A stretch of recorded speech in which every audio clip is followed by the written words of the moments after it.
Me friends and ఫ్యామిలీతో సరదాగా బయటకు వెళ్ళటానికి కారు లేదా అయితే వెంటనే ఈ నెంబర్కి కాల్ చేయండి.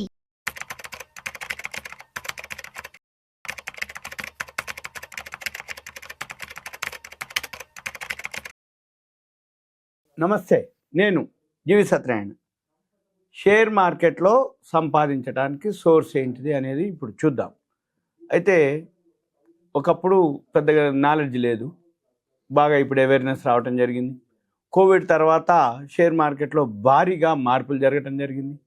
మార్పులతో పాటు గణనీయంగా అంటే ఏంది, సేవింగ్స్ పెరగటం, సాఫ్ట్వేర్ ఎంప్లాయీస్ పెరగటం, వర్క్ ఫ్రమ్ హోమ్ చేయటం, ఈ ఎప్పుడైతే డిగ్రీ అయిపోగానే క్యాంపస్ సెలక్షన్లు, ఆడపిల్ల అనుకోండి మగపిల్ల అనుకోండి, ఆడపిల్లలు కూడా బాగా అంటే మంచి ప్యాకేజీలతో రావటం, తర్వాత ఎప్పుడైతే మార్కెట్ బాగా కరోనా టైంలో బాటంకి రావటం జరిగిందో, దాని తర్వాత పుంజుకోవటం జరిగిందో, అందరూ కూడా బాగా అవేర్నెస్ రావటం, ఇన్వెస్ట్ చేయటం, మదుపర్ల సంఖ్య గణనీయంగా పెరగడం జరిగింది.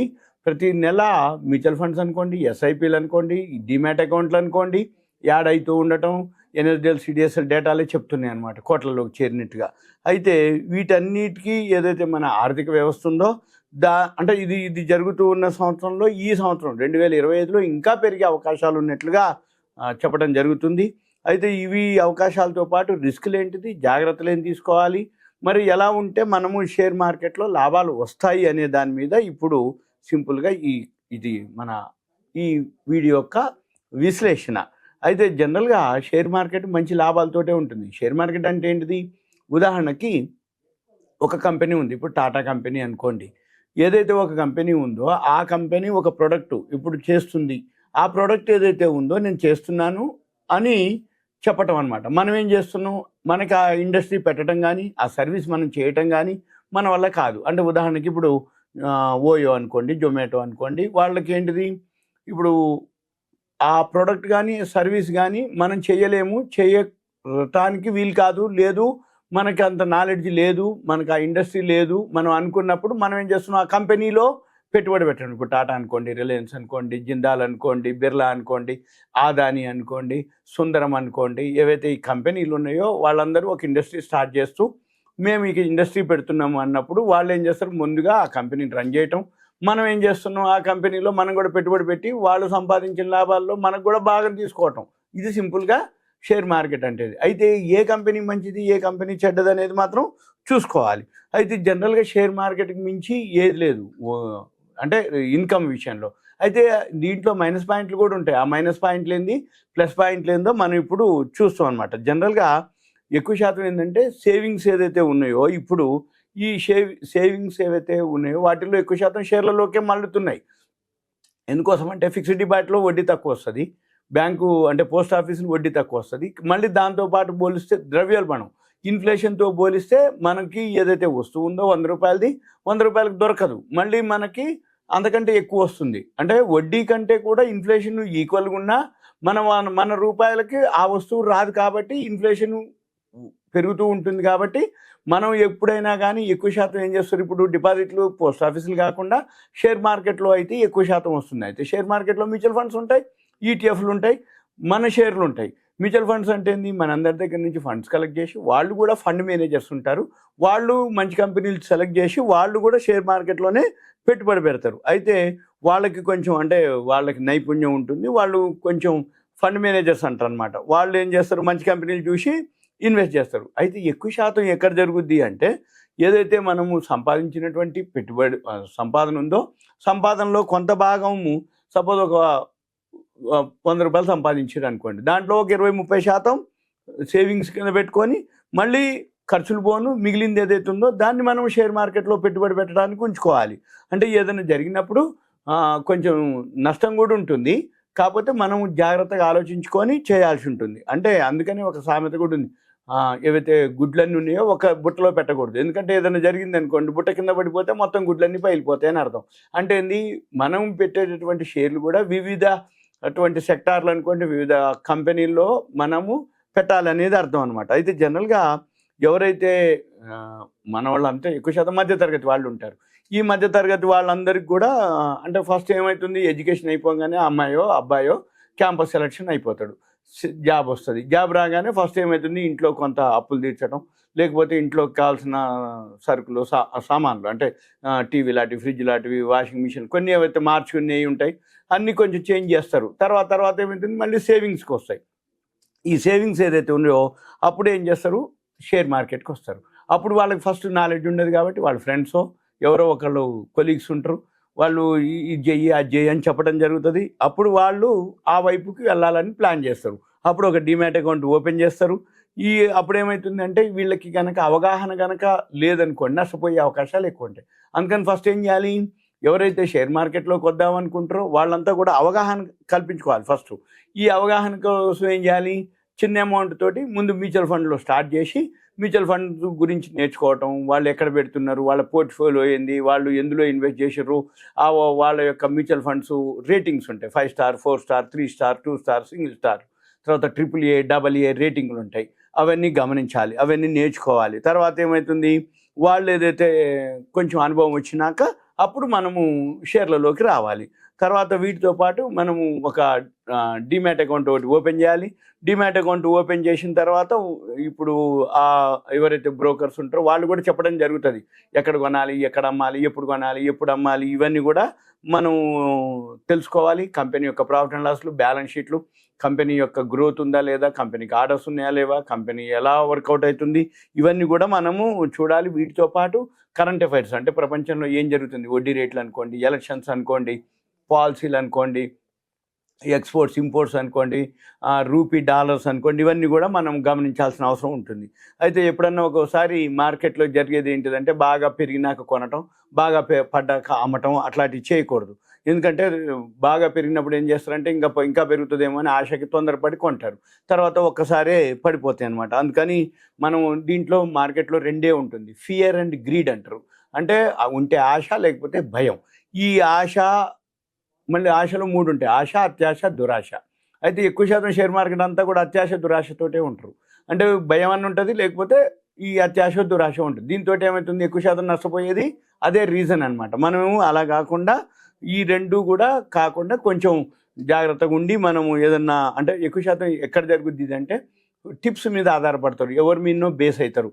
వాళ్ళు ఏం చేస్తారు, ఎవరో ఇచ్చిన సలహాల మీద కొంటారు, పెరిగినాక అమ్మరు, ఇంకా పెరుగుద్ది అంటారు. వాళ్ళని అడిగితే వెయిట్ చేయండి ఇంకా పెరుగుద్ది అంటారు. టప్ అని ఒక రోజు ఎప్పుడో ఒకసారి మొత్తం అసలు పైసలు పెరిగిన పైసలు మొత్తం లాస్ అవుతుంది. ఇక అప్పుడు వాళ్ళు ఏమి చేసేది లేదనమాట. ఇవన్నీ కూడా మనం ఎవరైతే ఉన్నారో అవగాహన ముందు కల్పించుకోవాలి.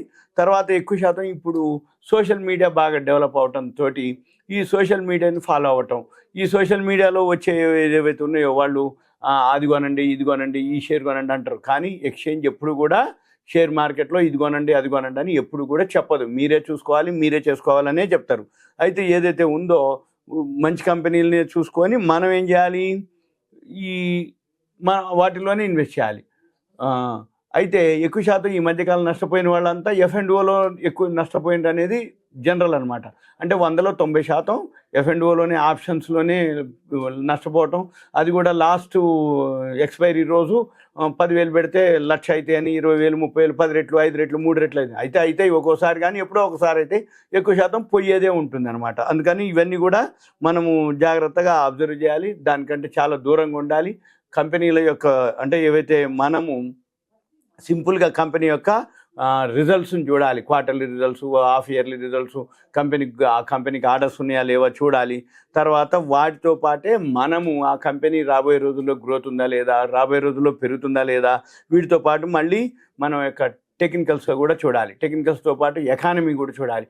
ఎకానమీ ఇన్ఫ్లేషన్ పెరుగుతుందా లేదా, జీడిపి పెరుగుతుందా లేదా, ఇవన్నీ కూడా మనం అబ్జర్వ్ చేయాలి. ఏవైతే ఎక్స్పోర్ట్స్ ఉన్నాయో ఇవన్నీ చూడాలి. అంటే మంచి షేర్ ఏదైతే ఉందో వాళ్ళ యొక్క అంటే మేనేజ్మెంట్ అనుకోండి, వాళ్ళ యొక్క ప్రొడక్ట్ అనుకోండి, వాళ్ళ యొక్క ఫైనాన్షియల్ స్టేటస్, అంటే ఇప్పుడు కొన్ని ఏళ్ల నుంచి కంపెనీ ఎలా వర్కౌట్ అవుతుంది, సేల్స్ పెరుగుతుందా, నెట్ ప్రాఫిట్ పెరుగుతుందా, కంపెనీ యొక్క బ్యాక్గ్రౌండ్ ఎవరు, కంపెనీ యొక్క ఏవైతే ఉన్నాయో అవన్నీ గమనించాలి. అయిన తర్వాత ఆ కంపెనీ ఏదైతే ప్రోడక్ట్ ఉందో దానికి ఫ్యూచర్లో ఇంకా గ్రోత్ ఉంటుందా లేదా, దానికి ఆర్డర్స్ వస్తున్నాయా లేవా, అవన్నీ అనేది కూడా గమనించాలి. అది ఇంకా ఎక్స్పాన్షన్ చేస్తుందా లేదా, కంపెనీకి ఏదైతే ప్రాబ్లమ్స్ ఉన్నాయా లేవా ఇవన్నీ కూడా మనం గమనించి ఎప్పుడైతే మార్కెట్ కొంచెం కరెక్షన్ వస్తుందనుకోండి అప్పుడు కొంచెం మనం కొనుక్కోవడానికి ఉండాలన్నమాట. అయితే ఎప్పుడు లాభమే వస్తుంది అంటే రాదు, నష్టాలు కూడా వస్తాయి. అయితే నష్టాలు వచ్చినప్పుడు మనం ఎందుకు వచ్చిందో చూసుకోవాలి, కంపెనీ ఎందుకైందో చూసుకోవాలి. అంటే ఒక్కొక్కసారి ఏమవుతుంది, బోర్డర్లో వార్ కానీ ఇట్లా, అంటే ఉదాహరణకి ఇరాన్ ఇజ్రాయెల్ వార్ అని, లేకపోతే రష్యా ఉక్రెయిన్ వార్ అని, లేకపోతే మన చైనా బార్డర్ మన చైనా వాళ్ళు మన భూభాగంలోకి వచ్చిరని, లేకపోతే ఇంకేదో ఎక్కడో ఎలక్షన్స్ అని, లేకపోతే ఎక్కడో ఏదో జరిగిందని, లేకపోతే ఇప్పుడు ఆదాని ఇటువంటివి ఏవో బ్యాడ్ న్యూస్ వస్తూ ఉంటాయి. అంటే ఏదైనా ఈవెంట్స్ జరిగినప్పుడు, ఇప్పుడు అమెరికాలో ఎలక్షన్స్ జరిగినాయి, ఇండియాలో ఎలక్షన్స్ జరుగుతుంటాయి, ఆ టైంలో ఈవెంట్స్ ఉంటాయి. మళ్ళీ లేదు అటువంటి ఏవైతే జరిగినప్పుడు మార్కెట్లో ఒడిదుడుకులు ఉంటాయి. ఆ ఒడిదుడుకులు కూడా తట్టుకునేటట్టు మనం ఉండాలి. ఏదైనా జరిగినప్పుడు మనం ఆ షేర్ యొక్క వాల్యూని చూసుకొని దానికి ముందు భవిష్యత్తు ఉంటుంది అనుకుంటే మనము దాంట్లోకి ఇన్వెస్ట్ చేయాల్సిన అనేది ఉంటుంది. అయితే ఎక్కువ శాతం ఎప్పుడైనా కానీ కొంత రిస్క్ ఉంటుంది. షేర్ మార్కెట్ అంటేనే రిస్క్తో కూడుకున్నటువంటిది. అంటే ఇది కూడా ఒక బిజినెస్ మాదిరి కనుక చేస్తే లాంగ్ టర్మ్లో అయితే పైసలు వస్తాయి, అంతే తప్ప ఒక రోజులోనో ఒక వారం రోజుల్లోనో నాకు అంటే చాలామంది షేర్ మార్కెట్లోకి నష్టపోయేది ఎక్కడా అంటే ఇదే రీజన్. పోస్ట్ ఆఫీస్లో బ్యాంకులో వేస్తే డబల్ కావడానికి ఏండ్లు పడుతుంది. అదే ఎవరికన్నా 2 రూపాయలకి ఇచ్చినా 3 రూపాయలకి ఇచ్చినా టైం తీసుకుంటుంది. ఒక షేర్ మార్కెట్లోకి రాగానే మాకు రావాలంటారు. అలా కాకుండా లాంగ్ టర్మ్లో కానీ లాంగ్ రన్లో కానీ ఉండదలుచుకున్న వాళ్ళకి మంచి పైసలు వచ్చే అవకాశాలు ఉంటాయి షేర్ మార్కెట్కి. అయితే మిగిలిన వాటికంటే కూడా షేర్ మార్కెట్ చాలా చాలా ఉత్తమం అనమాట. ఎందుకంటే ఏదైతే కంపెనీలు ఉన్నాయో ఈ బ్యాంకులు పోస్ట్ ఆఫీసుల వడ్డీ కంటే చాలా రెట్లు దీంట్లో వస్తుంది. కాకపోతే మనం సెలెక్ట్ చేసుకునేటటువంటి షేర్ని బట్టి ఉంటుంది. మొదట్లో ఎవరైతే ఉన్నారో వాళ్ళకి ఏదైనా అనిపిస్తే ముందు ఆ మ్యూచువల్ ఫండ్స్ కానీ ఈటీఎఫ్లు ఉంటాయి, ఎక్స్చేంజ్ ట్రేడెడ్ ఫండ్స్ అని, వాటిని గోల్డ్ బీస్ అంటాం, నిఫ్టీ బీస్ అంటాం, బీస్ అంటారు వాటిని. మనం వాటిలో కనుక ఇన్వెస్ట్ చేస్తే మనకి పెద్దగా అంత ఉండదు, రిటర్న్స్ కూడా మామూలుగానే ఉంటాయి, లాస్ కూడా అంతగా ఉండదు. ఎప్పుడన్నా లాస్ అయినా మళ్ళీ అవి పుంజుకునే అవకాశాలే ఉంటాయి. అయితే ఎప్పుడైనా కానీ మనం ఏం చేయాలంటే తొందరపడకూడదు, ముందుగా అవగాహన తెచ్చుకోవాలి. దానికి సంబంధించిన వెబ్సైట్లు, ఛానల్స్, మ్యాగజైన్స్ చదువుతుండాలి, పేపర్లు చదువుతుండాలి, కరెంట్ అఫైర్స్ చూస్తూ ఉండాలి. దాంతోపాటు ఎవరైతే షేర్ మార్కెట్లో సీనియర్స్ కానీ ఎవరైతే అడ్వైజర్స్ ఉన్నారో వాళ్ళని కలుస్తూ ఉండాలి, వాళ్ళ యొక్క సలహాలు తీసుకోవాలి. మ్యాగజైన్లు అవన్నీ అప్డేట్ అవుతూ ఉండాలి. ఎప్పుడైతే మార్కెట్ బాగా కరెక్షన్కి వస్తుందో అప్పుడు అమ్మకాలు కనుక బాగా జరిగినప్పుడు మనము మంచి కంపెనీలు చూసుకొని తక్కువలో దొరుకుతాయి, అప్పుడు కొనుక్కోవాలి. వీటన్నిటితో పాటు ఇప్పుడు చాలా చాలా అప్డేట్ అయిపోయింది. అంటే మనకి ఏదైతే ఇన్ఫర్మేషన్ ఉందో, ప్రాఫిట్ అండ్ లాస్ అనుకోండి, quarterly results, half yearly results, balance షీట్లు, ఇవన్నీ కూడా అప్డేట్ అయిపోతున్నాయి సెకండ్లలో. మనం ఏం చేయాలి, కొంచెం మన ల్యాప్టాప్ డెస్క్టాప్ పెట్టుకోవాలి, బాగా స్పీడ్ ఉండాలి, ఇంటర్నెట్ సిస్టమ్ కూడా లేటెస్ట్ ఉందనుకోండి, ఏ ఇన్ఫర్మేషన్ అయినా మనకి అప్డేట్ అయిపోతూ ఉంటాయి. ఇంకా వీటితో పాటు కొన్ని వెబ్సైట్లు ఉన్నాయి. అన్ని వెబ్సైట్లో మీరు ఏం చేయాలి, నోటిఫికేషన్ అని ఉంటుంది. అంటే ఏదైతే లేటెస్ట్ ఇన్ఫర్మేషన్ ఉందో అప్డేట్ అవ్వగానే రేపు పేపర్లో పడే న్యూస్ ఈరోజు ఇప్పుడే మీకు అప్డేట్ అయిపోతుంది. ఏది మీ సెల్ అనుకోండి, మీ మెయిల్ అనుకోండి, లేకపోతే మీ డెస్క్టాప్, ల్యాప్టాప్, ఎనీ అనమాట, ఇమీడియట్గా మనకి అప్డేట్ అయిపోద్ది. అంటే ఏంటిది, రేపు పేపర్లో పడబోయేటటువంటి న్యూస్ ఏదైతే ఉందో మీకు ఇప్పుడే మెయిల్ రూపంలో వస్తుంది, మెసేజ్ రూపంలో వస్తుంది, నోటిఫికేషన్ రూపంలో వస్తుంది. మన పని ఏంటిది, అవి చదువుకుంటూ వీలైతే ఒక నోట్బుక్ కానీ ఒక డైరీ కానీ పెట్టుకోవాలి. డైలీ ఏవైతే ఉన్నాయో ఇటువంటివి రాసుకొని మనం ఏం చేయాలి, దానికి సంబంధించినటువంటి ఏవైతే న్యూస్ ఉన్నాయో అవన్నీ కూడా మనము అప్డేట్ చేసుకోవాలి. అయితే చాలామందికి ఏమనుకుంటుంటే ఇది ఒక జూదం, ఇది ఒక వ్యసనం, ఇది ఒక పేకాట, రేస్ కోర్సు అంటారు. కాదు, ఇది కూడా ఒక బిజినెసే. షేర్ మార్కెట్ అనేది బిజినెస్. కాకపోతే ఈ మధ్య కాలంలో ఏవైతే ప్యానిక్ అవ్వటం, టెంప్ట్ అవ్వటం, లేకపోతే ఒక క్రియేట్ చేసి ఈ కంపెనీ మంచిగా ఉంటుందని యూట్యూబ్లలో చెప్పటం, తర్వాత కొనిపించినాక సెబీ వాళ్ళు దాని మీద నిఘా పెట్టడం, లేకపోతే ఏదన్నా కేసులు అవి కంప్లైంట్ చేయటం, ఆటోమేటిక్గా ఆ షేరు మళ్ళీ అధపాతాళానికి పడిపోవటం. ఎక్కువ శాతం పెన్నీ స్టాక్స్లో జరుగుతాయి అవన్నీ కూడా. పెన్నీ స్టాక్స్ అన్నీ కూడా ఉంటే అప్పర్ సర్క్యూట్లు, లేకపోతే లోయర్ సర్క్యూట్లు. అప్పర్ సర్క్యూట్ అంటే 5% 10% వెళ్ళిపోతుంది పైకి. మళ్ళీ ఏదైనా జరగగానే సెబీ కానీ ఏదైనా యాక్షన్ తీసుకోగానే అది వాల్యూ లేదని తెలవగానే, లేకపోతే ప్రమోటర్ మొత్తం అన్లోడ్ చేయగానే ఆటోమేటిక్గా మళ్ళీ లోయర్ సర్క్యూట్లు పడిపోతుంది, మళ్ళీ 2020. అంటే మనం కొన్న ప్రైస్ కంటే కూడా కిందికి వచ్చే అవకాశాలు ఉంటాయి. అందుకని ఇవన్నీ కూడా చాలా వరకు జాగ్రత్తగా పెట్టుబడి పెడితే తప్ప ఉంటుందన్నమాట. అయితే కొంత రిస్క్ ఉంటుంది. ఆ రిస్క్ని మనం కనుక బేర్ చేయగలిగిన వాళ్ళే షేర్ మార్కెట్లోకి రావాలి. అయితే ఎంతవరకు, కొద్ది రిస్క్ తోటి. అంటే మంచి కంపెనీ కనుక అయితే మళ్ళీ లాంగ్ రన్లో కూడా మళ్ళీ ధర పెరిగే అవకాశాలే ఉంటుందన్నమాట. అయితే ఆ రిస్కులు ఎటువంటి టైంలో ఉంటాయి, ఎప్పుడు ఉంటాయి. ఉదాహరణకి ఎలక్షన్స్ టైంలో కానీ, సపోజ్ ఏదన్నా అంటే యుద్ధ వాతావరణం కానీ, దాన్ని జియో పొలిటికల్ వార్ అంటాము. లేదు ఎలక్షన్స్ మూమెంట్లో కానీ, ఇటువంటప్పుడు కొంచెం మార్కెట్లు ఇప్పుడు ఎలక్షన్స్ అయిపోయింది. ఇప్పుడు రేపు బడ్జెట్ వస్తుంది ఫిబ్రవరి 1వ తారీఖు. ఆ బడ్జెట్ వచ్చిన టైంలో కొంచెం ముందు అన్ని షేర్లు పెరుగుతాయి. అంటే అన్ని సెక్టార్లు అది ఇది అని చెప్తారు. అంటే మళ్ళీ బడ్జెట్ అయిపోయినాక ఏ సెక్టార్కి ఇస్తారో ఆ షేర్లే పెరగటం జరుగుతుంది. మనం ఏం చేయాలి, బడ్జెట్ని క్షుణ్ణంగా పరిశీలించడం, బడ్జెట్ ముందు ఏ సెక్టార్కి బెనిఫిట్ ఉంటాయని పేపర్లు చెప్తారు. అంటే సపోజ్ డిఫెన్స్ అనుకోండి, రియల్ ఎస్టేట్ అనుకోండి, ఫార్మా అనుకోండి, అగ్రికల్చర్ అనుకోండి, లేకపోతే చంద్రయాన్ అనుకోండి, అంటే రాకెట్లది కానీ ఏదైనా ఉంది అనుకోండి, అటువంటి మనం ఆ సెక్టార్ దేనికి బెనిఫిట్ ఉంది, ఇవన్నీ కూడా మనం చూసుకొని చేయాల్సి ఉంటుంది. దీంతోపాటు ఎప్పటికప్పుడు మనం ఏం చేయాలి, మన పోర్ట్ఫోలియోని సెట్ చేసుకోవాలి. పోర్ట్ఫోలియోలో మనము అన్నీ చూసుకోవాలి. వీటితో పాటు మనము గోల్డ్ కూడా మంచిది అనమాట. గోల్డ్ ఇప్పుడు అవేర్నెస్ రావటం జరిగింది. మనకి ఇన్ఫర్మేషన్ చాలా చాలా ఉంటుంది.